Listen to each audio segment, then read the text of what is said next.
Je n'oublierai jamais ce vol de Paris à New York, où un simple cri d'enfant a bouleversé ma vie entière.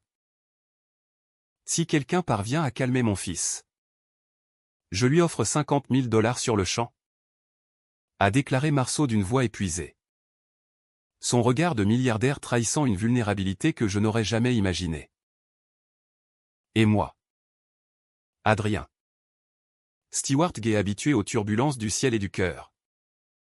Je me suis approché, ignorant que ce geste allait déclencher une tempête d'émotions, de secrets et d'amour interdits qui me consumeraient. Dans l'étroite cabine de première classe de cet Airbus A380 d'Air France, l'air était chargé d'une tension palpable.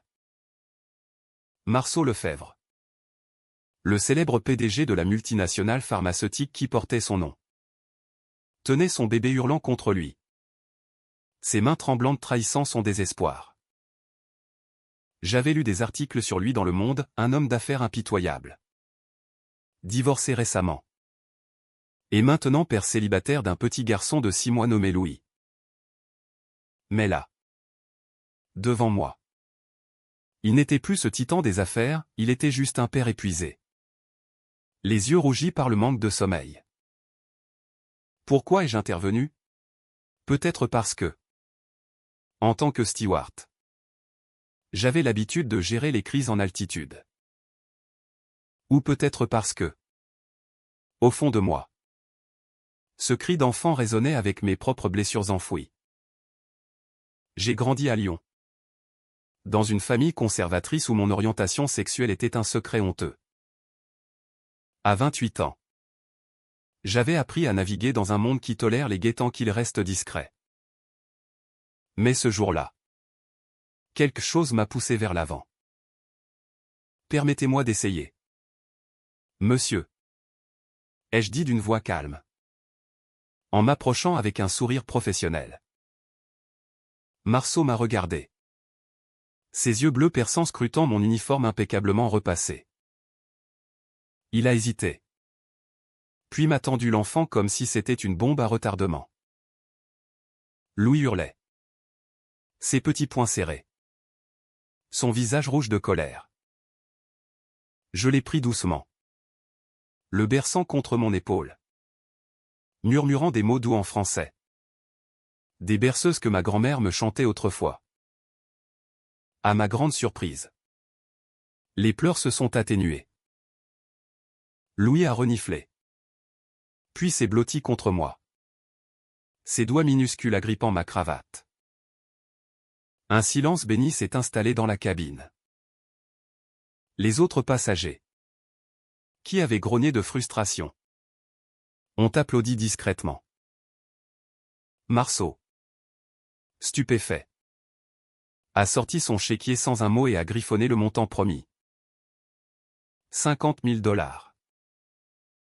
Une somme qui pourrait changer ma vie. Payer mes dettes accumulées après une rupture douloureuse avec mon ex, qui m'avait laissé brisé financièrement et émotionnellement. Mais ce n'était pas l'argent qui m'importait. C'était le regard de Marceau. Cette étincelle de gratitude mêlée à quelque chose de plus profond. Comme si je venais de percer une armure qu'il portait depuis des années. « Comment avez-vous fait » a-t-il murmuré. Sa voix rauque d'émotion. J'ai haussé les épaules. J'ai un don avec les enfants, je suppose. Et puis, ils sentent quand on est sincère. Le vol s'est poursuivi. Et Marceau m'a invité à m'asseoir près de lui pendant mes pauses. Nous avons parlé de tout et de rien. De Paris, qu'il adorait pour ses cafés et ses rues pavées, mais qu'il fuyait souvent pour ses affaires. De mon métier. Des voyages qui m'avaient ouvert l'esprit mais m'avaient aussi isolé. Il m'a confié que sa femme l'avait quitté après la naissance de Louis, l'accusant d'être un père absent. Elle avait raison. A-t-il admis? Les yeux baissés. Je suis un monstre d'ambition. Je me suis surpris à lui ouvrir mon cœur. Moi aussi. J'ai mes monstres. Ma famille m'a renié quand j'ai fait mon coming out. Mais on apprend à survivre. Marceau a hoché la tête. Et pour la première fois, j'ai vu un homme. Pas un milliardaire. À l'atterrissage. Il m'a glissé sa carte. Appelez-moi si vous passez par Paris. Et merci. Adrien. Vraiment. De retour en France. J'ai encaissé le chèque. Mais l'argent n'a pas comblé le vide. J'ai repensé à Marceau sans cesse. Était-ce de la pitié? De l'admiration? Ou quelque chose de plus dangereux? J'ai hésité des jours avant de composer son numéro. Allô? Sa voix, chaude et familière, m'a fait frissonner. Nous nous sommes revus dans un café du Marais. Ce quartier gay-friendly de Paris où je me sentais chez moi. Marceau est arrivé en costume sur mesure. Louis dans une poussette. Il souriait. Mais ses yeux trahissaient une fatigue profonde. Nous avons discuté des heures. De littérature française, il adorait Proust. Moi Baudelaire. De la vie parisienne. Avec ses joies et ses solitudes. Petit à petit, une complicité s'est installée. Il m'invitait chez lui. Un appartement haussmannien surplombant la Seine. Je m'occupais de Louis pendant qu'il travaillait. Et nos soirées se prolongeaient en discussions intimes. Mais au fond de moi, un doute grandissait. Marceau était hétéro. Divorcé. Père de famille. Qu'est-ce que je faisais là? Étais-je en train de m'illusionner? Adrien. Tu es fou. Me disais-je dans le miroir. Il te voit comme un ami. Un baby-sitter providentiel. Pourtant. Ses regards lingères. Ses touches accidentelles envoyaient des frissons. Était-ce mon imagination? Un soir, après un dîner arrosé de vin bordelais, il m'a confié un secret. Ma femme m'a quitté parce qu'elle pensait que j'étais distant. Mais la vérité, c'est que j'ai toujours eu des doutes sur moi-même. Mon cœur s'est emballé. Était-ce possible? J'ai osé poser la question, des doutes sur quoi? Il a baissé les yeux. Sur qui j'aime vraiment. Cette nuit-là. Nous n'avons rien fait de plus que parler. Mais c'était comme si un mur s'effondrait. Je rentrais chez moi. La tête pleine de rêves interdits. Marceau. Avec son empire et sa réputation. Pouvait-il vraiment s'ouvrir à un amour comme le nôtre? Et moi? Étais-je prêt à risquer mon cœur pour un homme qui cachait peut-être encore des secrets? Les semaines suivantes furent un tourbillon. Marceau m'appelait tous les jours. Nous nous promenions au jardin du Luxembourg. Louis gazouillant entre nous. Il me présentait comme un ami cher. Mais ses gestes disaient autre chose. Une main sur mon épaule. Un sourire complice. J'étais amoureux. Irrémédiablement. Mais la peur me rongeait. Et si c'était une phase pour lui? S'il le regrettait, me tourmentais-je intérieurement. Puis vint le premier baiser. Sous la tour Eiffel illuminée. Après une soirée à l'Opéra Garnier. Ses lèvres sur les miennes. Timide d'abord. Puis passionné. Adrien. Je t'aime? A-t-il murmuré. Mon monde a basculé. Mais au fond de moi. Une voix chuchotait, attention. Les secrets ne restent pas enfouis éternellement. Les mois suivants furent un mélange enivrant de joie et d'angoisse. Marceau et moi vivions notre amour en secret. Comme un trésor caché dans les ruelles de Paris. Il m'emmenait dans des restaurants étoilés. Où nous nous asseyions dans des coins discrets. Nos mains entrelacées sous la table. Louis grandissait. Et je devenais une figure paternelle pour lui. le berçant le soir pendant que Marceau gérait ses appels d'affaires. Mais la réalité nous rattrapait. Marceau était un homme public, avec des actionnaires à contenter et une image à préserver. Je ne suis pas prêt à l'annoncer au monde, me disait-il souvent. Ses yeux emplis de culpabilité. Je comprenais. Ou du moins j'essayais. Prends ton temps, répondais-je. Même si cela me déchirait. Intérieurement, je rageais, pourquoi dois-je me cacher? N'ai-je pas assez souffert de cela dans ma jeunesse? Un jour, lors d'une réception chez lui, j'ai rencontré sa sœur, Élise.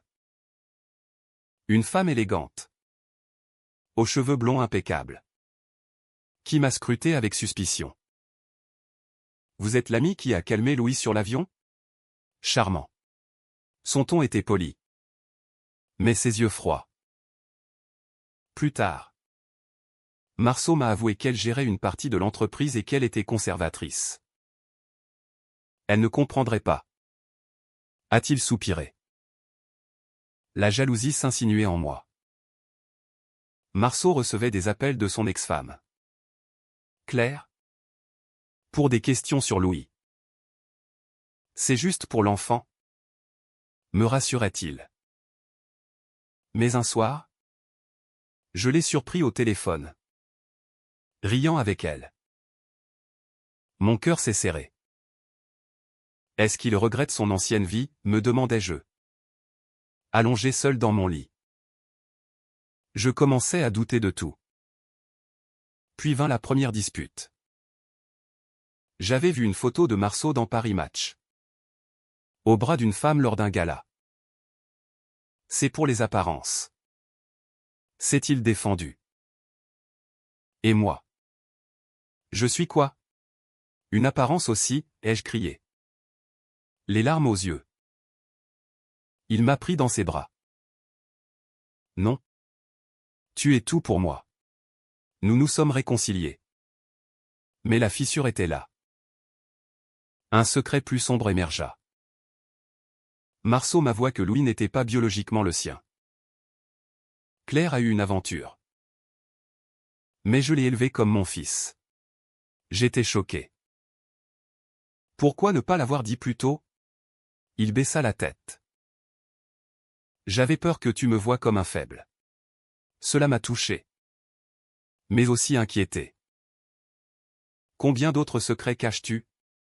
Notre relation devint plus intense. Nous passions des week-ends à la campagne. En Normandie. Où Marceau louait une villa. Là. Loin des regards. Nous étions libres. Il me racontait son enfance difficile. Orphelin élevé par des tuteurs stricts. Toi. Tu m'as appris à aimer vraiment. Disait-il. Moi. Je lui confiais mes peurs d'abandon. Ne me laisse pas. Marceau.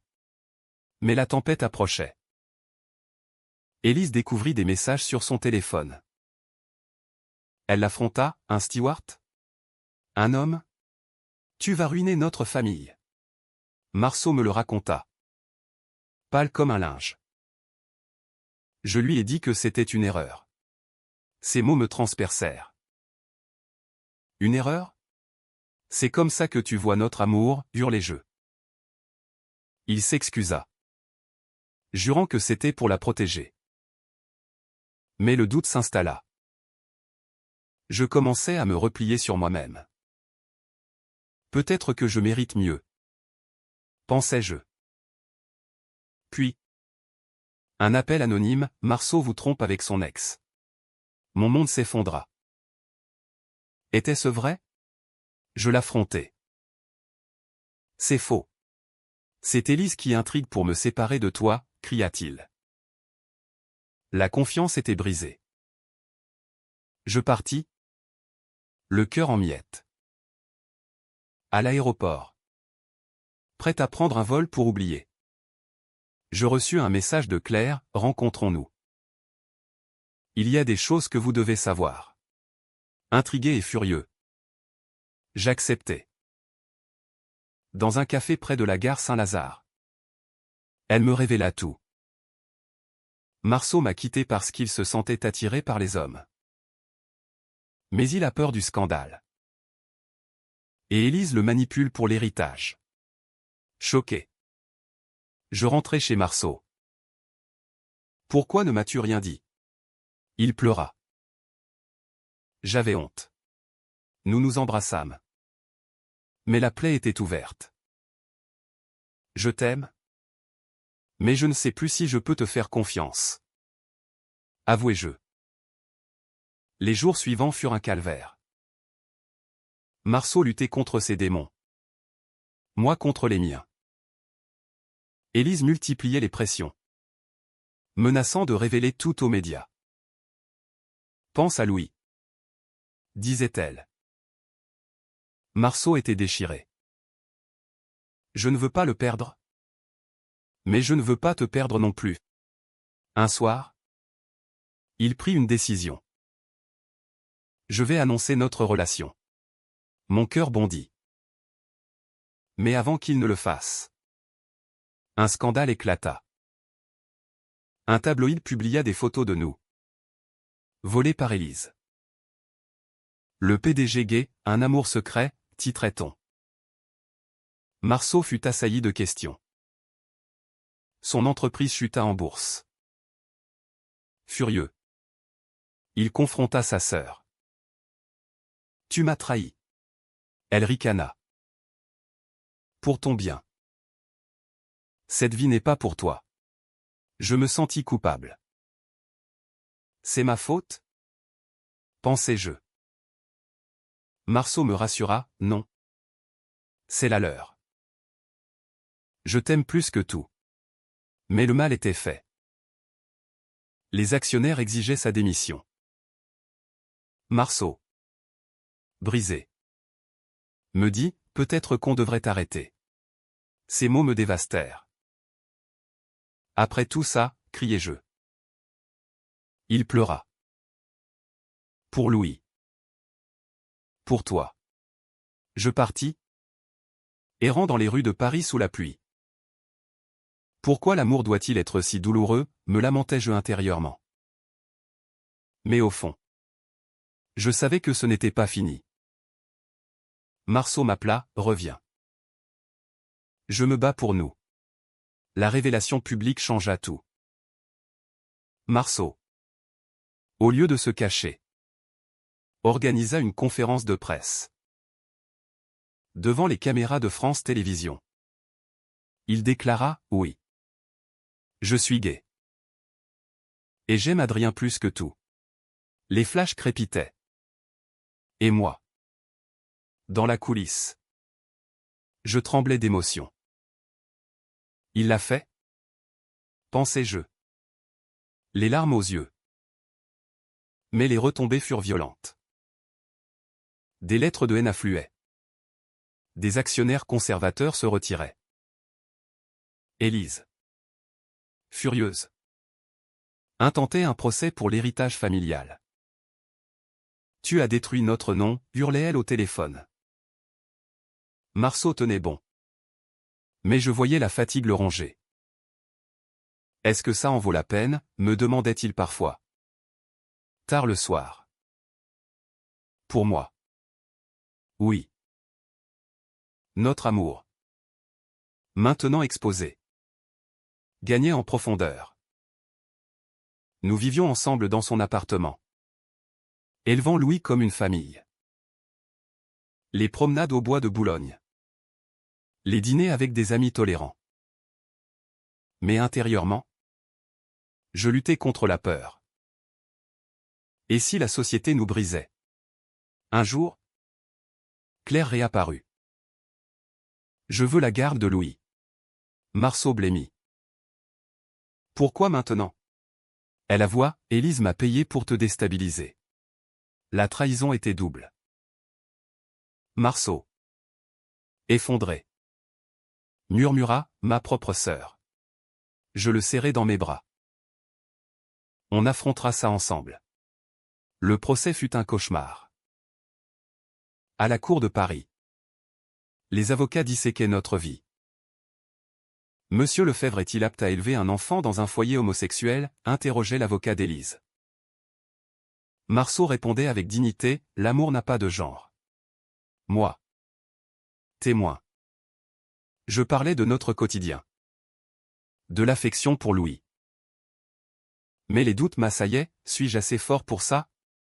Pendant les pauses. Marceau me confiait ses tourments. J'ai toujours vécu dans le mensonge. Avec toi. Je suis vrai. Cela me touchait. Mais la pression montait. Un soir, après une audience houleuse, il craqua. Peut-être que je devrais abandonner. Je m'emportai, et nous alors? Tu renonces à nous? Notre dispute fut féroce. Tu ne comprends pas la perte que c'est, criait-il. Et moi? Je perds quoi? Mon anonymat. Ma paix, rétorquai-je. Nous nous séparâmes pour la nuit.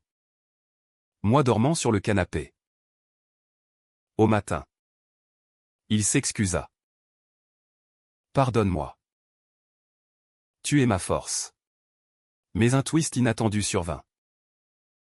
Des tests ADN révélèrent que Louis était bien le fils biologique de Marceau. Claire avait menti sur son aventure pour le blesser. Pourquoi? Demanda-t-il. Par jalousie. Tu m'as quitté pour tes doutes. Marceau fut soulagé. Mais blessé. Tant de mensonges. Avec cette preuve. Le juge trancha en notre faveur. Élise fut déboutée. Et Claire renonça à la garde. Nous gagnâmes. Mais à quel prix? Marceau démissionna de son poste de PDG. Choisissant une vie plus simple. L'argent ne vaut pas la liberté. Dit-il. Nous déménageâmes à la campagne. Près de Versailles. Dans une maison entourée de jardins. Louis grandissait. Appelant Marceau au papa et moi au tonton Adrien pour l'instant. Notre amour s'approfondissait. Loin des scandales. Mais des ombres persistaient. Marceau recevait des menaces anonymes. Les homophobes ne lâchent pas. Pensais-je. Un soir, lors d'une promenade, un homme nous accosta. Dégénéré, crachata-t-il. Marceau le ignora. Mais je bouillonnais. Pourquoi tolères-tu ça? Demandai-je plus tard. Parce que se battre avec la haine ne mène nulle part. L'amour gagne à la fin. Sa sagesse m'apaisait. Mais mes propres démons ressurgissaient. Mon ex, Julien, m'appela. J'ai vu les nouvelles. Reviens. Adrien. Je refusai. Mais cela sema le doute. Suis-je vraiment heureux? Me questionnai-je. Marceau le sentit. Parle-moi. J'avouai mes peurs. J'ai l'impression d'être un intrus dans ta vie. Il me serra fort. Tu es ma vie. Ce moment scella notre lien. Nous décidâmes de nous marier. En petit comité. À la mairie de Paris. La cérémonie fut émouvante. Devant le maire. Nous échangeâmes des vœux. Adrien. Tu m'as sauvé de moi-même.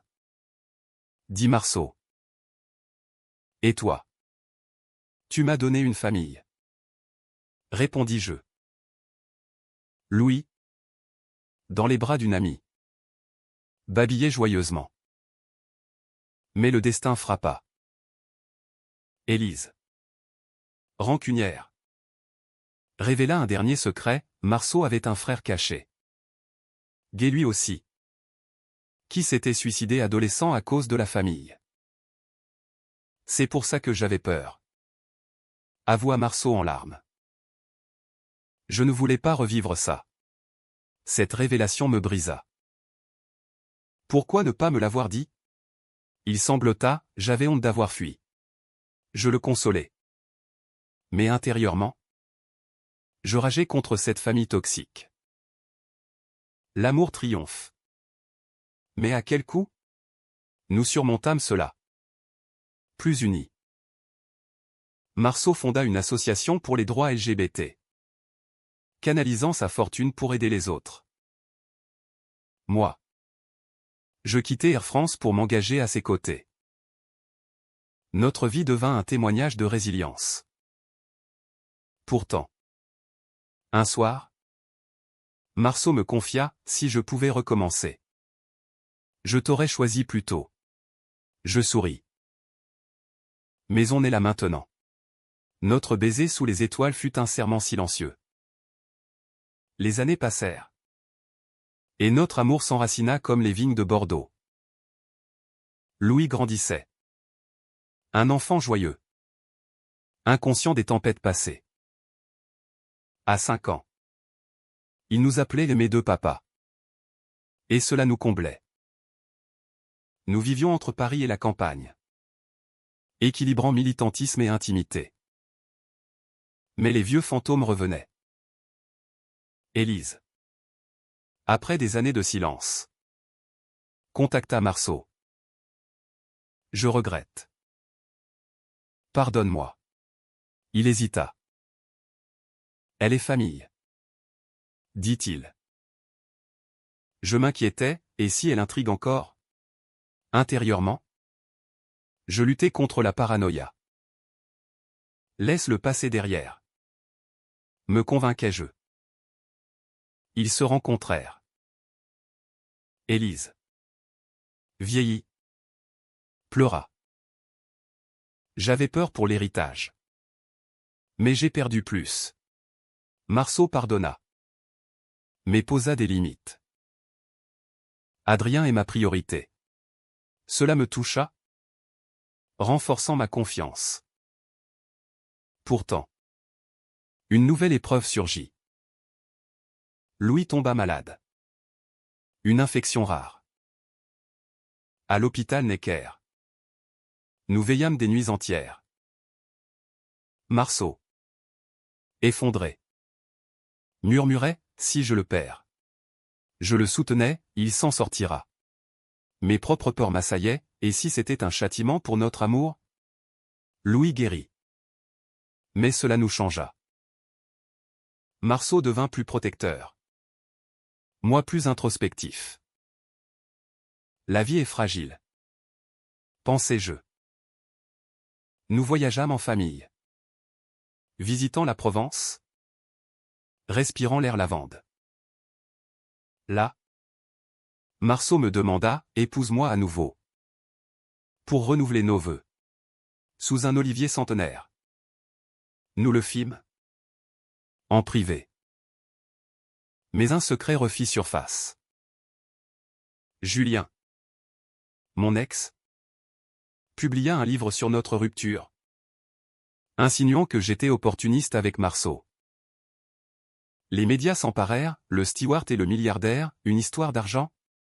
Marceau ragea, c'est faux. Moi. Blessé, les gens croiront ce qu'ils veulent. Nous affrontâmes l'orage. Dans une interview commune à Libération. Nous racontâmes notre vérité. L'amour n'est pas un calcul. Déclarai-je. Le public? Divisé. Nous soutint majoritairement. Vous êtes inspirant. Disaient les lettres. Élise. Repentie. Témoigna en notre faveur.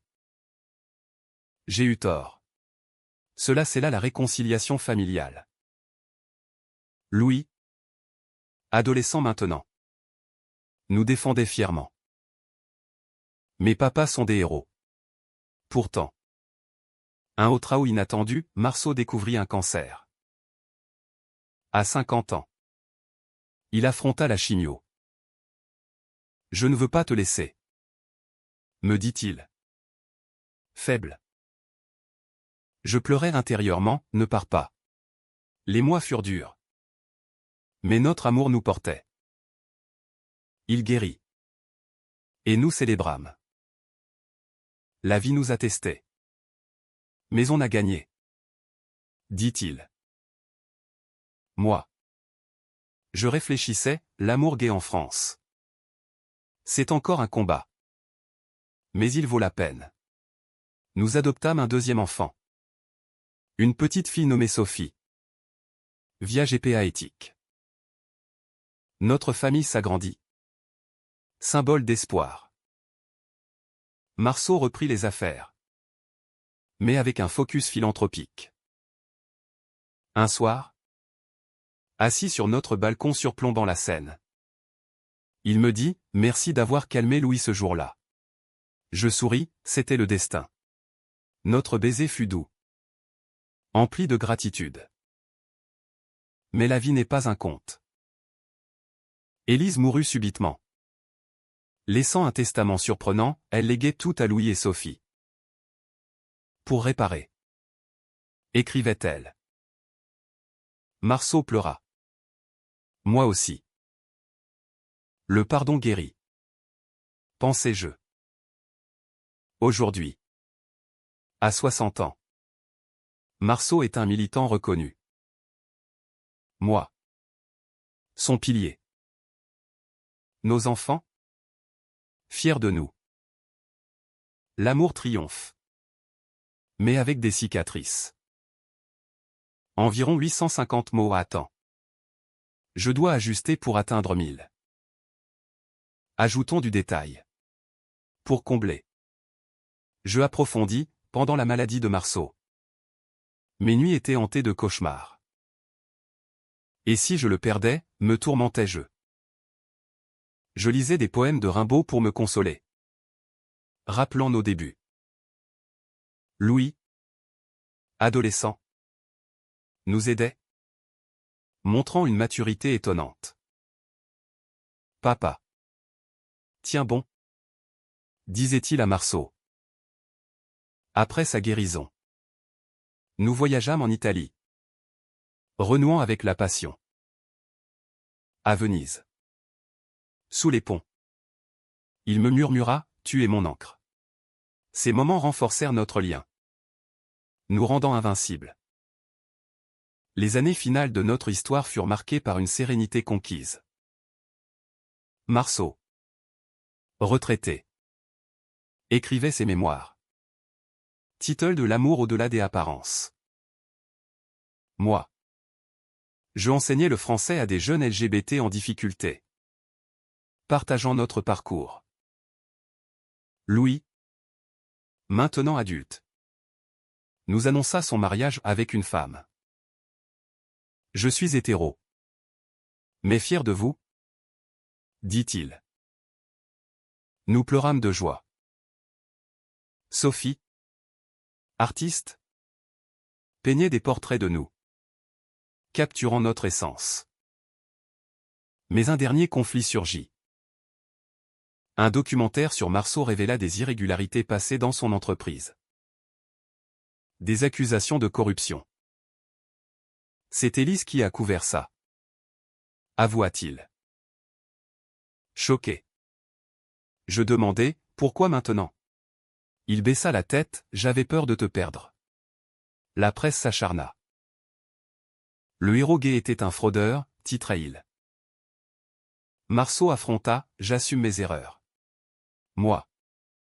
Dévasté, après tout ce qu'on a traversé. Intérieurement. Je luttais, l'amour pardonne-t-il tout? Le procès fut bref, il fut acquitté. Les preuves manquantes. Mais sa réputation ternie. Je suis fatigué. Confia-t-il. Nous nous retirâmes en Provence. Dans une ferme restaurée. Là. Nous revivions nos souvenirs. Souviens-toi de ce vol. Disais-je. Il souriait, le meilleur jour de ma vie. Marceau s'affaiblit avec l'âge. À 75 ans. Il me dit, Adrien. Promets-moi de continuer sans moi. Je pleurais, jamais sans toi. Il partit paisiblement. Dans mes bras. Un matin ensoleillé. Je t'aime, furent ses derniers mots. Mon monde s'effondra. Comment survivre, me lamentai-je. Mais son héritage vivait. L'association prospérait. Aidant des milliers. Louis et Sophie me soutenaient. Il est avec nous, disait-il. Aujourd'hui. À 80 ans. Je marche seul dans Paris. Mais pas vraiment. Marceau est en moi. Notre amour, avec ses drames et ses triomphes, fut une odyssée humaine. Il m'a appris que l'amour, même controversé, guérit les âmes. Et si c'était à refaire, je calmerais Louis encore, pour revivre cette passion. Car dans la douleur naît la beauté.